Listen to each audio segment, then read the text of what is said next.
Hello and good morning, or good afternoon. No, it's morning still. 11:25. That counts as morning. Yeah, welcome to Web3 TEA. This is episode 9 with my boss, Kyle DaCruz, a guy who refused to be my boss, Matt Bartlett, our head of Web3 community or Web3 and NFT community. Running a little bit of late today, thanks to Kyle. It's been a little bit of a scramble, but now he's all good to go in the conference room.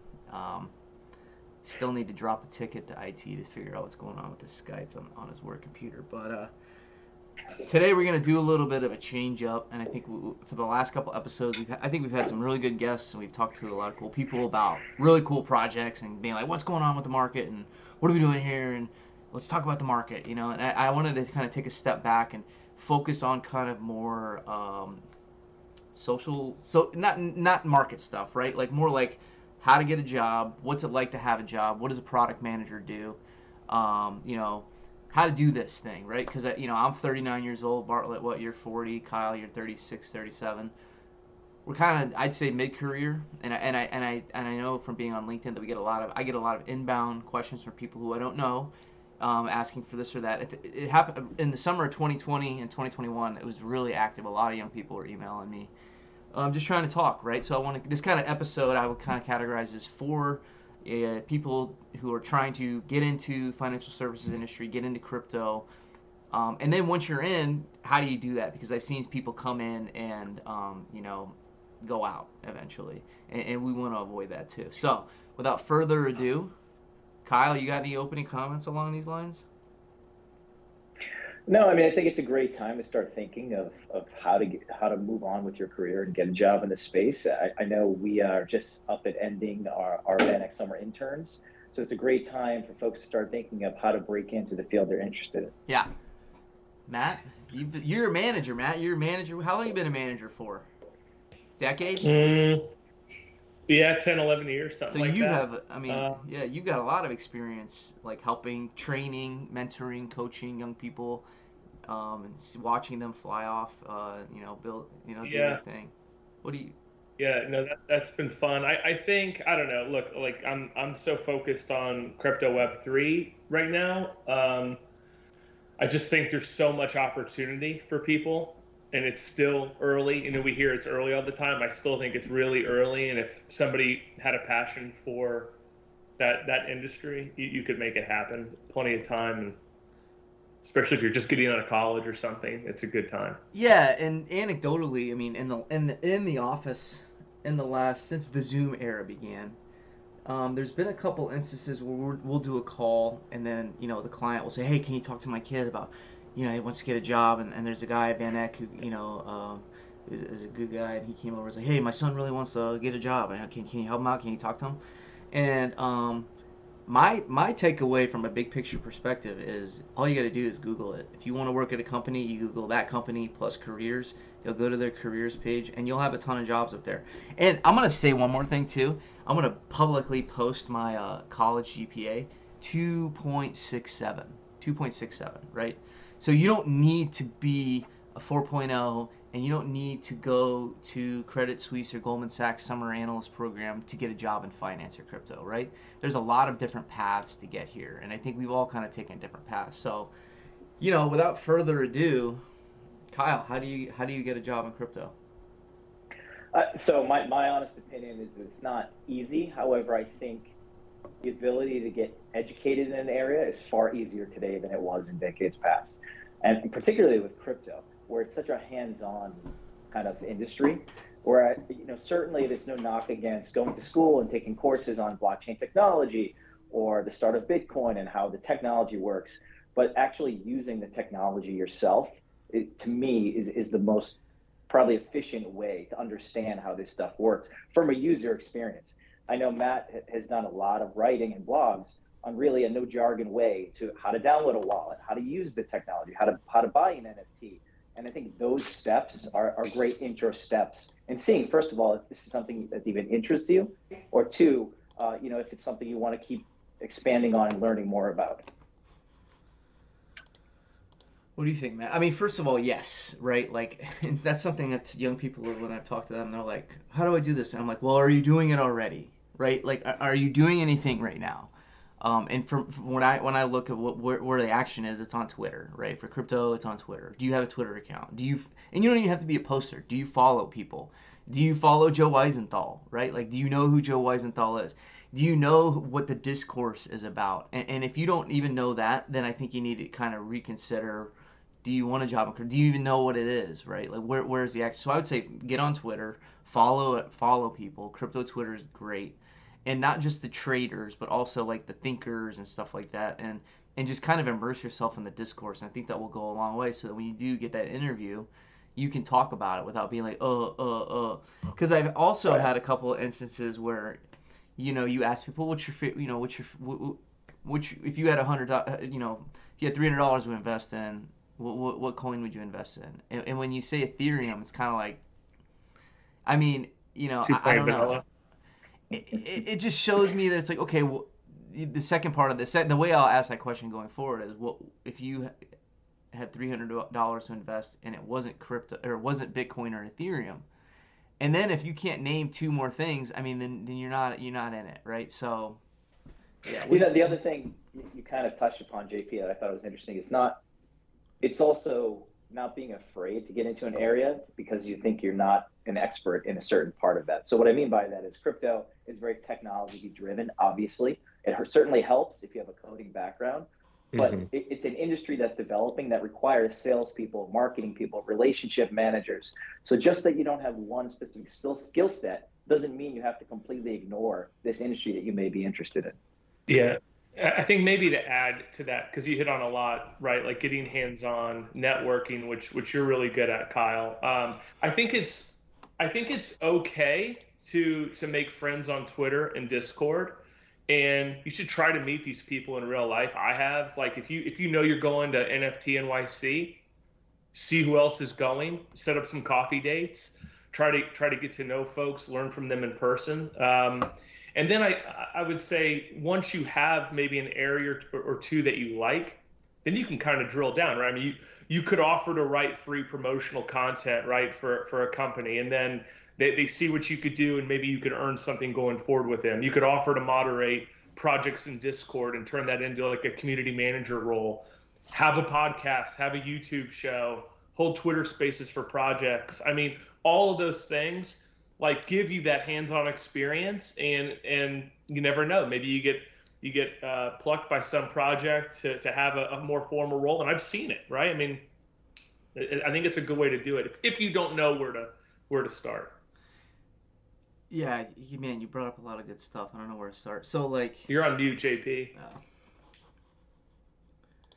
I've been going on mute because when I click around, you can hear it on YouTube. Mm. So yeah, you brought up a lot of really good points, and I think my other suggestion besides getting a Twitter is writing something. And Matt, you got a great Substack that you started writing.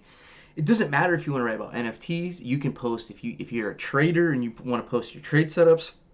If you want to post 10,000 word missives like Matt Siegel does about specific projects or stuff, it doesn't matter to me what your focus is, as long as you're doing something.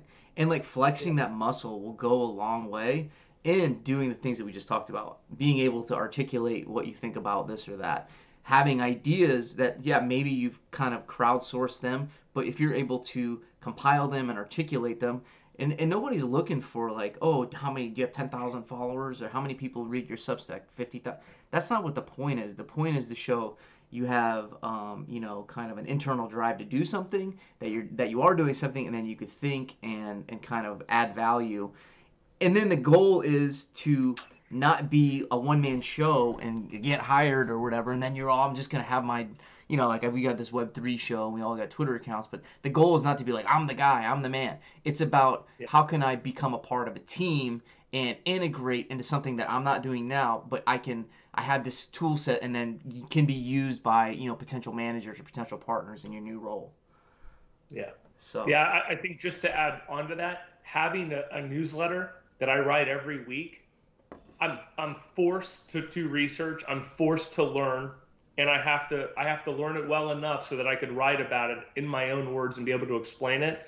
And again, like, you just got to keep going and doing that. And I think before you know it, you'll be an expert in whatever that area is. Yeah.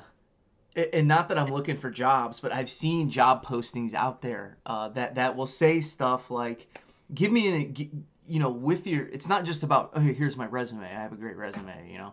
It's about, what have you done? Show me examples of your work.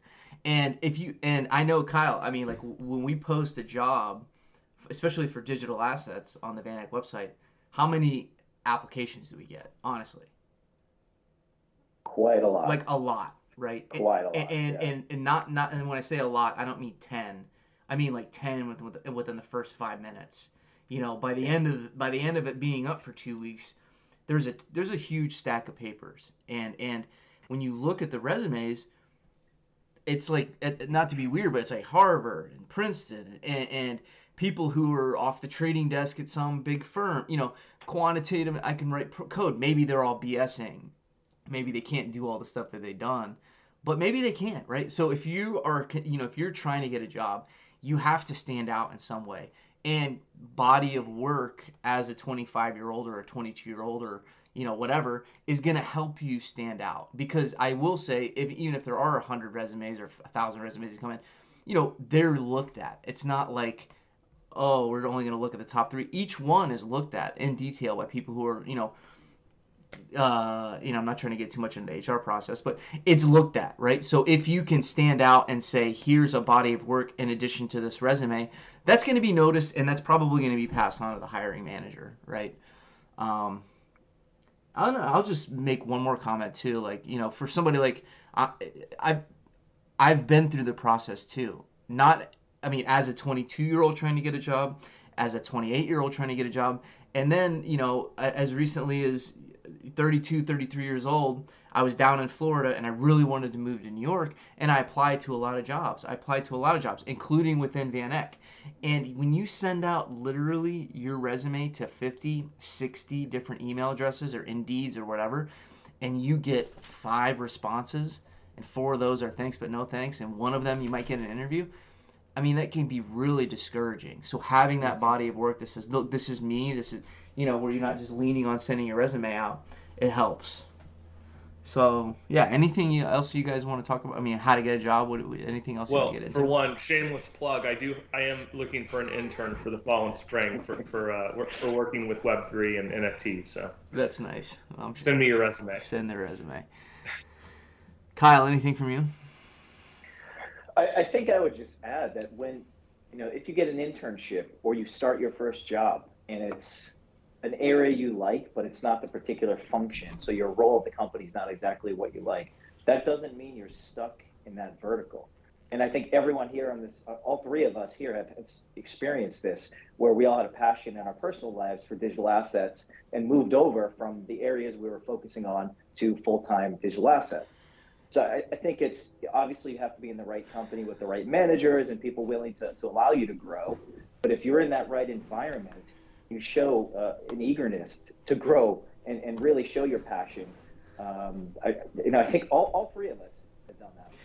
Yeah, I like to tell. When I was managing salespeople, I technically still am, but transitioning away from that. Not doing your real job.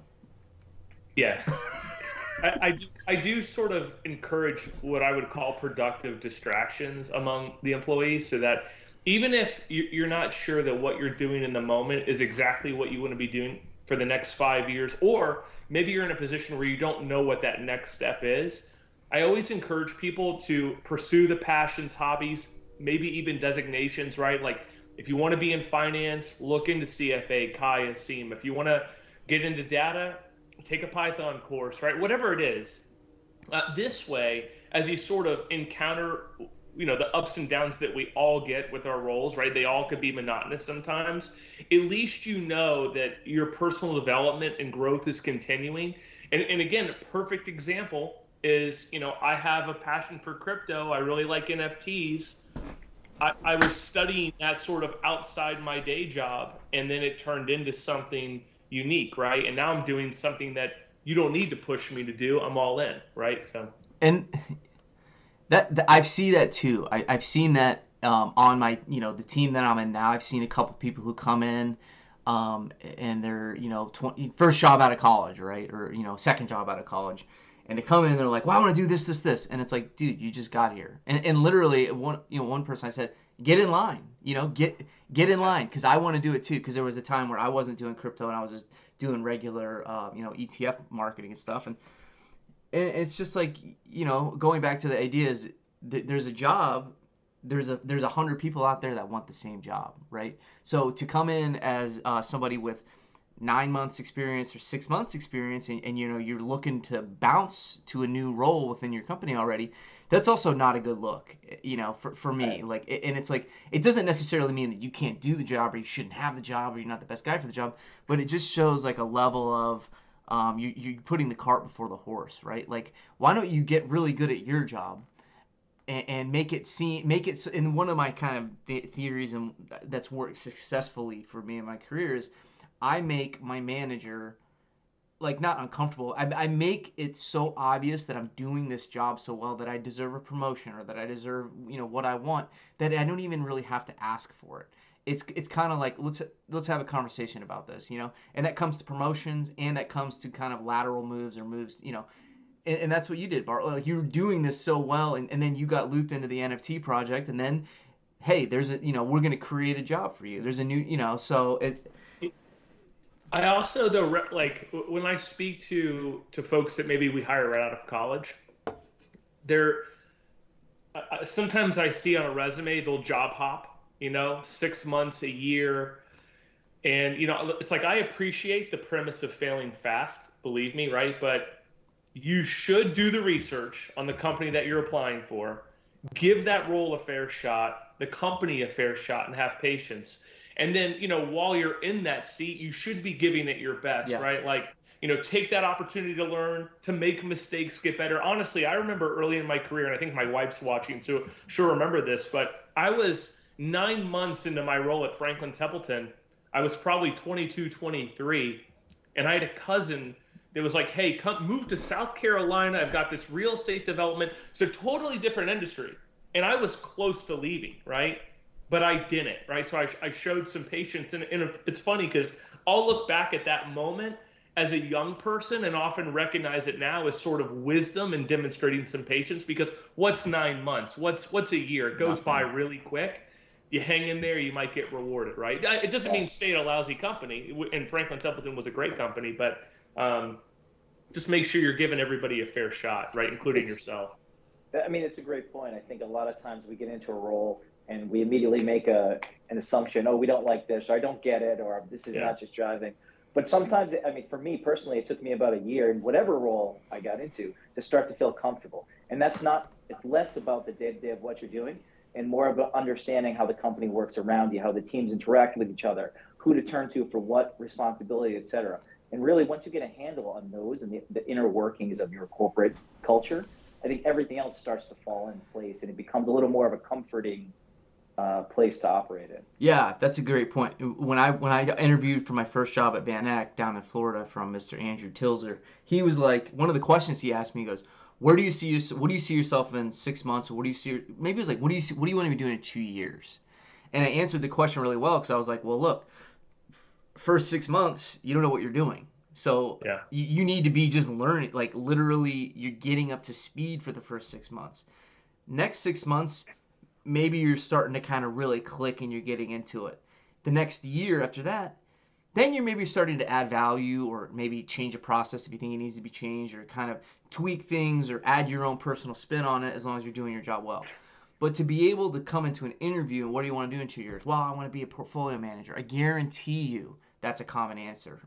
I mean, Matt, I mean, maybe less so on the sales side, but like, what do you want to do here? Where do you see yourself in 3 years? Well, hopefully I'm a trader, I'm a PM. Again, Yeah. how many people are applying for that job? And the thing about that is, if you're coming into it and you don't have the experience, you have a stack of people in front of you who are already doing the job, Yeah. and are trying to get the move to whatever company. So yeah. Well, especially though with the role of a PM, especially if your resume shows that you've been all over the place, And if you want to hire a fund manager, you want them to have some longevity and tenure at That's the right. firm. Like they just get to a point where they're unhireable. But again, to your point, they don't know what's involved, I think. That's the thing too. It's maybe not a lack of self-awareness. I don't think it's a little bit of that, but it's also just a lack of understanding of what it even Mm-hmm. means to be a portfolio manager. Yeah. What does that entail? Like, think about like investment committees and risk committees, and we're going to hire this person. We don't know them. We know who they are, but I've never sat next to him at a desk for 6 months, let alone 6 years. How is this guy operate, or this girl operate, or whatever? Like, Mm-hmm. Right. it's a big step for both parties, for the person, for the company, and the potential employees. So just kind of like try to have a little bit of awareness that it's not just So you trying to get a job. It's like the company is giving you a right. job too, and creating a relationship. The way I look at the last two conversations we just had, this topic and prior, is that definitely pursue your hobbies and interests, even if they're not in the role you have. However, before doing that, make sure you have your solid base that you're doing your job at least an appropriate level, if not above and beyond that. And once you're able to do that and not take away from your roles and responsibilities, then you can start dedicating time and effort and interest towards the other areas. I want to acknowledge just some chats come two chats I want to acknowledge. First is Aximus says, "Nice show, guys. I recently updated my resume and did a one pager of various NFT collections I'm in, different tokens and coins I own, accounts I follow on Twitter, etc. to show I'm involved daily." Exactly, right? It sounds like we're preaching Good. to the choir there. And then the second thing he said is, "I even put my Van Eck NFT on it. Thank you, because it is a cutting edge NFT, right? Like, so that's great." The second big comment is from none other than Kareem, the first guest on the Web3 T show. Says, "Best of luck with your hunt." So Kareem, I don't know if you're still in here, but we really appreciate your support coming to the show. Really cool guy. Uh oh, Kyle's blowing up. Better offer from another show, Yeah, better apparently. offer. That's it. So yeah, so yeah, I think we've kind of covered. We've been talking for about 20 minutes and how we think best to get a job, and yeah, it's cool. So, oh, now Nicholas is calling me on the phone. Shut up, Nicholas.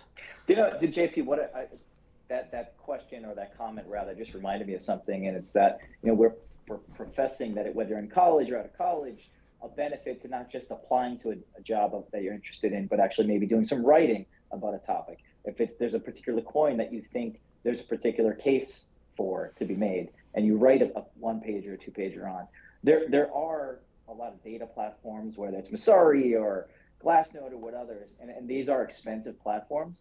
But I do just want to note you should always reach out anyways if you're interested, particularly if you're in college, because a lot of these firms will have reduced pricing for students or even trials that students can get access to while they're in college and be Yeah. able to access some of that data, which can be really helpful in trying to stand yourself apart from others applying for these roles.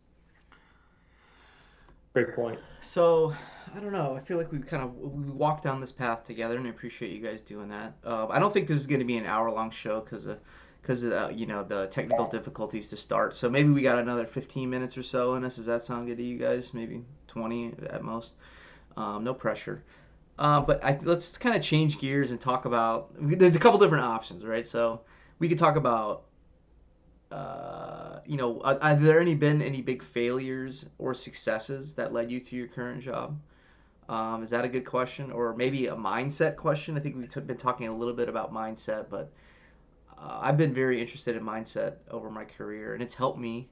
Like daily affirmations. I got my CFA when I was in my 30s, which was really tough. I know, Matt, you got your Kaya, which was Yeah. tough. It's a big deal to do stuff like that, so it takes a certain kind of mindset. So yeah, let's talk about mindset, like because it kind of ties in, right? So like, backstory: I was in Florida working for Andrew Tilzer in the operations department, and I wanted to get a better job. I wanted to get to the front office, right? Because I was in what it was more of a middle office job. So okay, back office jobs are kind of administrative in nature, where maybe you work in a department where you're reconciling accounts or processing things or making sure everything's doing good on the back end. Um, then the middle office is kind of a link between the two, and I was kind of that middle office job where portfolio managers doing trades, I'm helping them process the trades and make sure everything looks okay on the custody an accounting perspective. Then the front office is where you've got your portfolio managers, you got your sales guys, people who are in the front talking about products, trying to raise money, or actually doing the investing. So, okay, we got some more questions. We'll get to your question in a sec. So the mindset I had was, I'm doing this, I'm getting out of the middle office, and I'm getting to the front office. And it was like I got my CFA, I was writing daily affirmations. I like literally my affirmations. I'm gonna move to New York. I'm going to move to New York and get a job, in New York and work in New York. And I'm gonna pass the CFA. And that was just a big deal. And it worked. I mean, like it literally worked. And then it kind of comes and goes for me where it doesn't like I'm not doing any affirmations right now. I don't have a good mindset right now, in my opinion. Like I'm just kind of like not hanging out, but I'm just kind of going through the motions in some perspective. So, what's your guys' mindset like right now, Kyle? You literally, Kyle, you're the hardest worker I've ever worked with on at least hours logged. You work so much and so hard. Like, how do you do that? Why do you do that? Yeah, I think it's probably why I am able to have the job that I have now in digital assets because I started as a product manager covering different asset classes. And just on a personal side, I was very interested in digital assets. But I think I've always believed that regardless of what your GPA is, what designations you have, how intelligent you are, there is always going to be someone applying for a job or doing a job that is smarter than you. It's just the nature of the world. There's so many intelligent people out there. And for me, the only way I could ever feel comfortable is just never letting anyone outwork me. And I mean, it doesn't always work and you have points of failure, but I just always came from a place where I always told myself I had to outwork everyone around me. And sometimes that's to keep up with someone much more brilliant. Sometimes it's just to keep up with yourself and kind of pushing yourself forward. That's kind of what's always kept me motivated. And it's really incredible. And we're fortunate to work where we work and in the cities like Tampa or New York, major cities that have a lot of people in the industry. And what you find is everybody's working a lot. Everybody's working hard. And so it becomes even harder to differentiate yourself. And so I just always came from the mentality of nobody's going to outwork me. And having that backdrop just made things a little bit easier for me. As far as keeping motivation and not getting burnt out and just saying this is my normal. Now that may not work for everyone, but I found that place that works for me. So, shout out to a new member of the Van Eyck team who I think has done a great job. I called her this morning. She's watching her now, Kendall. She's a member of the content team, and she's done an amazing job. And she just zoomed me, and she said, "Would be interesting to talk more about working hard but avoiding burnout." So, Kyle, how Yeah. do you avoid burnout when I see Yeah. you sending emails at 2 in the morning? Well, I can tell you it's for me. So it's this again. This is personal for me. So everybody's level of burnout is going to be very different. But for me, it starts with I didn't start working on product management and digital assets because it happened to be my role or that I just was asked to do this. This is an area I sought out, similar to both of you as well. And when you're doing something that you actually want to do, that you find you're already interested in the work, you're not doing it because of a paycheck, you're doing it because you're actually intellectually curious of the subject matter, it becomes a lot more tolerable put in hours where the hours can fly by and you don't even realize how long you've been researching a piece for blubber notes or writing an email to clients, whatever it may be. It's easier to grasp that the amount of work you put in is not work or hours. It's just something you enjoy doing and want to do. I got You do have to take vacations. I feel like you do have to force yourself to because I want to say 2019, my wife and I did not go on a vacation and then we ran into COVID. What a mistake that was because Yeah. you do start to feel it. And by the way, you come back, you're fresher. Most of the time I go away for a couple of days. I'm like, all right, ready to go back, right? But you do have to take those breaks. Yeah, I got some questions in the chat that are And sorry, JP, if I could just ask one, and I think it's really important to realize there's no benchmark for what your burnout level is.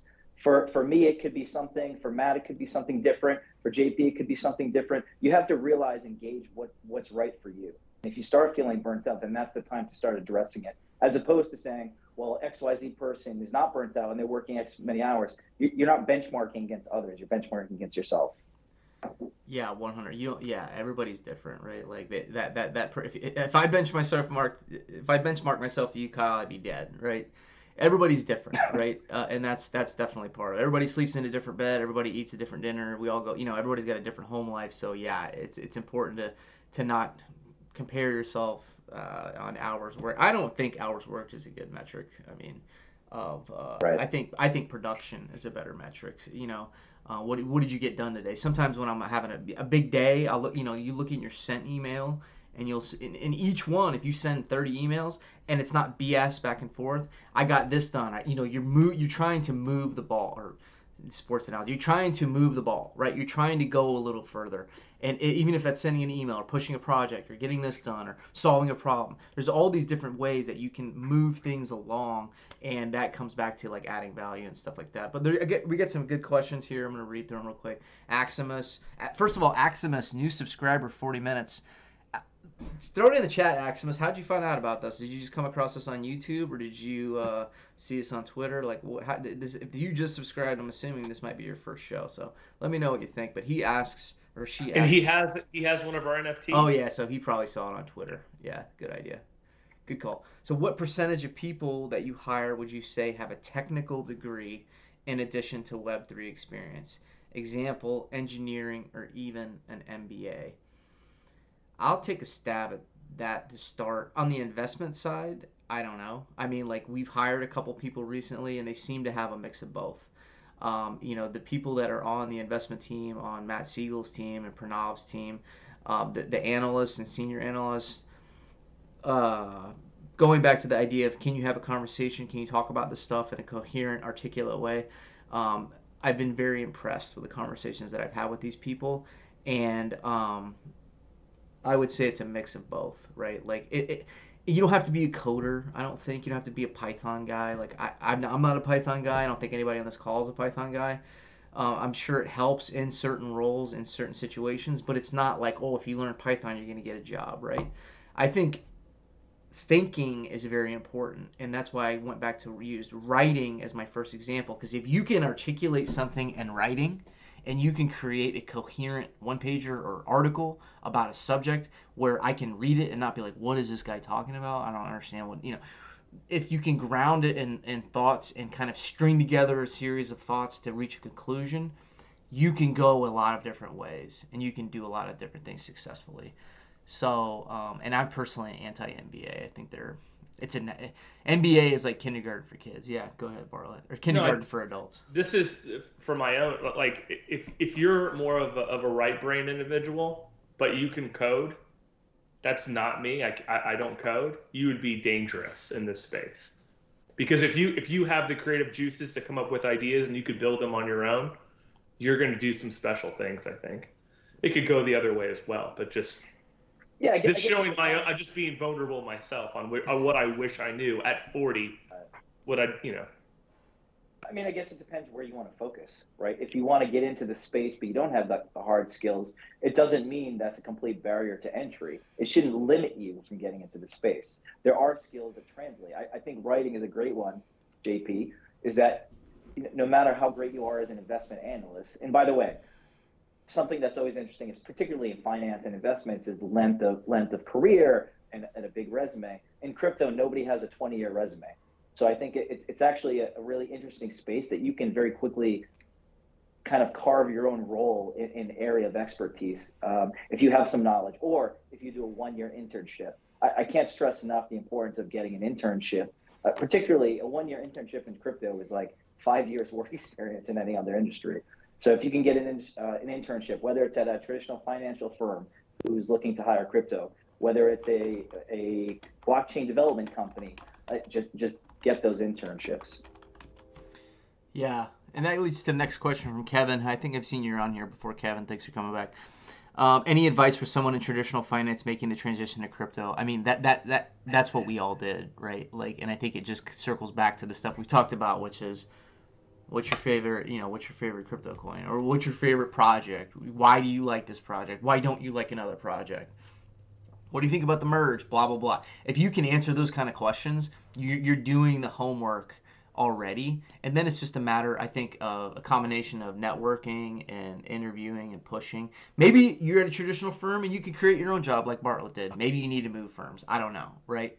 So it's kind of personal in some ways, but as long as you're, and that goes back to the affirmations thing. I mean, are you channeling your entire energy so it's like a laser beam of light going in a direction that you want, or are you unfocused and it's kind of like, yeah, I'd like a job of crypto, but I'm not doing anything to work for it, right? So that's why I wanted to bring up the mindset part, because it all kind of ties together, right? Yeah, I think specialized too, right? Like Yeah. staking, custody, wallets, right? NFTs. Like choose something, drill down into it, and all of a sudden, again, it's still early. You could quickly be an expert on one of those Yeah. components. I think that's a great point, Matt. If we look at Van Eck, we are not the only three people working at crypto here at No. Van Eck, and we are not just the crypto team. There's many, more than a dozen people working on crypto, and we're not all generalists. We kind of all focus on different areas. For it, Matt is the expert on NFTs and Web3. We have portfolio managers that focus on different aspects of the asset class. So you're absolutely right. There's so much to dig into, and there's so much information that's advancing so quickly that it's actually impossible for one person to know it completely all. And so you really can carve a niche. If you're in a firm now where there are some people working on crypto, find what they're not covering, Yeah. find what an area that they're not focusing on. Or if you're not, seek out opportunities. I think the days of being like a Bitcoin comment, like Gabor at our firm, he 2016, 2017, he was really doing this on Twitter, and I would kind of categorize him as an early guy who was really out there and vocal. Um, he was really out there and vocal, and he kind of created this, essentially a social media personality, and then he created a bunch of great network connections, and he's been able to, Yep. build not an empire, but he's doing things and working, and he's a part of the crypto conversations in a way that if you tried to do what he did and replicate it today, it's not going to work, right? It's not going to work because that time is over. He was able to create a voice for himself and a position for himself in the universe that if you can't do that same way anymore. So then the next step is, okay, well, how are we going to do it? What do you want to do, right? So yeah, that's a great point. And so you want to be forward thinking, right? You want to say not, okay, what's the best, what's the big next project that's going to blow up, but be able to say, to understand and categorize the different opportunity zones, and then say, what do I want to focus on? A way to do that is to kind of know what are firms working on versus what are people talking about, and there's a disconnect there, right? So there's an opportunity there. So you learn maybe what's going on in the crypto space, but maybe the big firms aren't working on yet, and then you push that way. So yeah. One caveat I would add to that is that everything we've said here, our opinions and views and things that we've seen taking place, and you mentioned something. There's not one way to get a job, whether that's in crypto or anywhere. There's plenty of different ways and different avenues. Someone may do that by going and getting an MBA and then having a background in coding. Someone may not go to college at all and be able to code and really build an app and carve a niche. So there's not one way to a path, I would say. So don't just feel like if we didn't mention something that clicks for you, don't think it can't work for you or whatever path that you're on. Aximus drilling the questions, what hiring managers are thinking about when it comes to hiring. Just started updating my resume, looking around. I mean, like, that's what we've been talking about, right? One thing I think we haven't talked about is when you're in the conversations and you're in the interview, I think it's important to practice. Don't go into it and have it be the first time. How to interview. There's tons of Google articles about it. Send your resume to people you know. I mean, Aximus, send it to me if you want. I'll take a look at it, right? But don't just go in cold. You have to be prepared. You have to know they might ask me these 15 questions. You need to have an answer for it. And maybe they ask the 16th one, but you've done so much preparation on the first 15 that you can handle it easily, right? So you don't want to go in cold. You don't want to go in cocky. You don't want to go in hot. You want to go in as somebody wanting to join the team and learn about the team, not coming in again as the Lone Ranger where people are going to go around you. No, you're not. They're not going around you. You're going to go into them. You want to fold into them, not the other way around. That's kind of my mentality. Yeah. Put on your needs-based selling hat. Ask what they're looking for. What are the three things you need? And then listen and then show those examples that we talked about earlier. Oh, I wrote this. I did sell that way, right? Because that it shows that you're listening and I don't know. It's worked for us, I think. So Yeah, listening. It's not a one-sided conversation. It's not I'm gonna rattle off the 20 things I like or think about. It's about a conversation and being able to say. And people, I don't agree with this, but there's people out there who say, "Well, I'm gonna hire the guy that I want to have a beer with," right? Like, so you don't want to come across as just the guy who's the coolest guy, but you want to have a back and forth that goes beyond just you spitting out, regurgitating what your resume says. You want to develop a connection with the person you're talking to. It's hard to do, but if you're there for an hour, the back half of the interview should have a little bit more connection than the first like stiff 15 minutes or so. I can tell you a mistake I made in my early years. Probably my first interview I did many years ago was, to Matt's point, it wasn't a needs based kind of interview. It was, here's the interview. I read my background, I walk them through my background, and then they read me the job description, and I ask 3 intelligent questions, and that's the interview. And that's not the right way to do an interview. But I think a lot of us, particularly in startup careers, that's kind of what we've been programmed to think how an interview goes. And it's right, it shouldn't be that. You should go in, yes, you should address questions about your background, but if you can do that needs-based kind of understanding exactly what it is they're looking for. They're not looking to fill a seat for this role. They're looking to accomplish or achieve some goal. So if you can go into that interview thinking about what that goal is, or trying to think about what that goal is, and be able to articulate what ideas you could bring to help achieve that goal, you're going to stand out far and away over anyone else. Yeah. All right. I don't know. I think we've done a good job. We're at 45 minutes. Um, Matt Bartlett, I got a lightning round question for you with a little okay. bit of background. You know it's coming. You mentioned it earlier. You know it's coming. So Oh, the hot. Yeah. so I started Van Eyck 2014. Was working for Tilzer. I was 6 months in, maybe 9 months. I wasn't a year. I was not a year in. And so in the Tampa office at the time, there was they called them the computer nerds. So I was on the computer nerd side, and then the sales team. So the computer nerds and the jocks, right? And they were separated by this kind of long hallway. But I would always kind of go over and talk to the sales guys because they're fun. They used to play like contests. We had wall sitting contests, and Jim Cooper sat on a wall for 10 minutes. I don't know how he did Legend. that. But it was a totally legendary physical feat. But I was like, you know what? I don't want to do this anymore. And I knew that the at the time like the sales job would have been more money for me, right? So I really and I got it in my head that I was going to join the sales team. So I went over to Matt Bartlett and I was like, I want to join the sales team. And we had a conversation. Like, we'll talk about it, And I was doing all the things that we've talked about on this call. I was doing it all wrong. I did it wrong. I came in 9 months later, thinking I was going to get a job. He asked me why I wanted to do it and what, blah blah blah. And in that conversation we had, I don't know if you remember it. You called me to a conference room. I didn't send you a resume. You're like, hey, let's talk about it. And you were like, why do you want this job? What are you going to do here? What do you think the job is? And I didn't know what they did. I didn't know what the sales guys did to a specific degree. So I didn't even know what the job was. I just knew it paid more than what I was making. And and then you were like, well, let me talk to Rick, and Rick was So you've answered your own question. Exactly. I am answering my own question, and so I guess the question was, why didn't you hire me, right? And then that's why, because I didn't know what I was doing. It's part of it. It's part of it. Not knowing the role.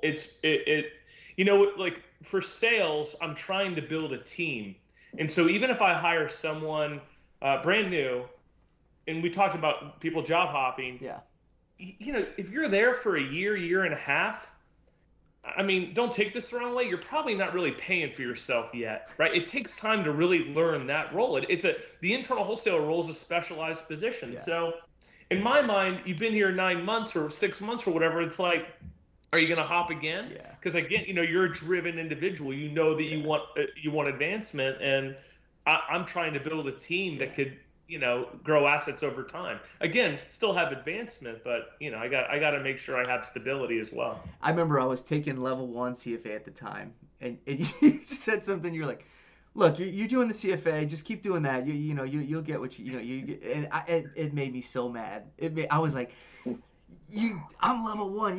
Like that's gonna take me 3 years to get there. I wanted it now. I wanted it. Well, I wanted again, it. my view on that for people listening, I don't think, to your point, I don't think just because you have the CFA or an MBA, it's what you do with it, Yeah. right? I mean, it's all about what you do with it. Like taking the Kai, I didn't take the Kai or get it until, I don't know, I was 37. Why did I take it?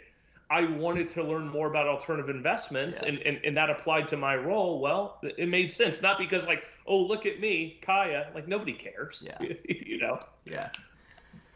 JP, I love that story because I feel like you looped in every single thing we had been discussing Yeah. this entire time, making sure you know what the job entails, doing it for the right reasons, making sure you've planted your ground and framework in the role you have now before looking at the next one.